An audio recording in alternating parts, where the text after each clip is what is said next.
county governments and coffee sector players have been called upon to help small-scale coffee farmers to improve their coffee yields from the current 4 kilograms per coffee bush to a minimum of 10 kilograms per bush if Kenya is to meet the current high demand from the world market. KTN's Philip Keitanyi has more. Coffee production in Kenya has fallen drastically over the last 30 years, from 130 million metric tons to less than 60,000 tons in 2016.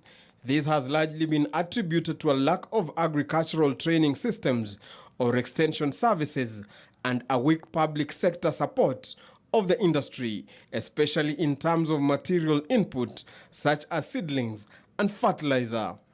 One of the biggest problems for coffee farmers today is the inefficiencies around governance within their respective cooperatives.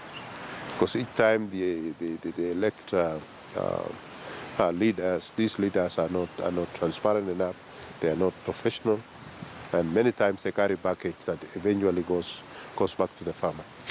They will borrow loans, for example, and not apply those loans to value process that increases the value to the farmer. Many times, the loans they take actually reduces the value of the farmer. According to Changwony, the contribution of coffee into the Kenyan economy's well-being cannot be wished away, considering it touches the lives of about 1/8 of the country's population. Hence, the need to help farmers improve their current productivity per coffee bush, which currently stand at 4 kilograms per coffee bush, and need to be improved to a minimum of 10 kilograms per coffee bush. Because the majority of our farmers are doing about 5 kilos, 3 kilos per bush. And yet research has taken us to potential of 40 kilos. So I think this is a critical area. We need to invest more on technical extension service to educate farmers who are on traditional coffee plants to begin crafting them into either Wiru 11 or replacing them altogether with Batian, which is the latest in the market.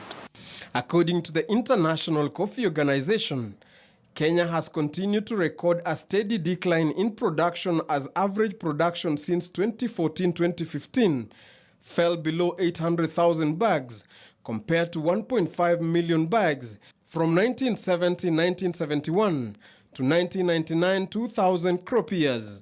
Let's appreciate that coffee has actually, the last 3 years, has enjoyed very good prices. It was driven by what happened in Brazil the last 2 years. Brazil more or less faced one of the most serious droughts ever. It had a very weak currency, so naturally drove prices globally into very, very high levels, and that has supported industry the last 3 years. Coffee farmers earned more than 23 billion shillings in 2015-2016 coffee year from a total production of 45,000 metric tons, up from 22.3 billion shillings achieved in 2014-2015. Changwony, however, insists that these earnings could be doubled if the farmers are provided with good coffee varieties and extension services. Philip Keitanyi, KTN News.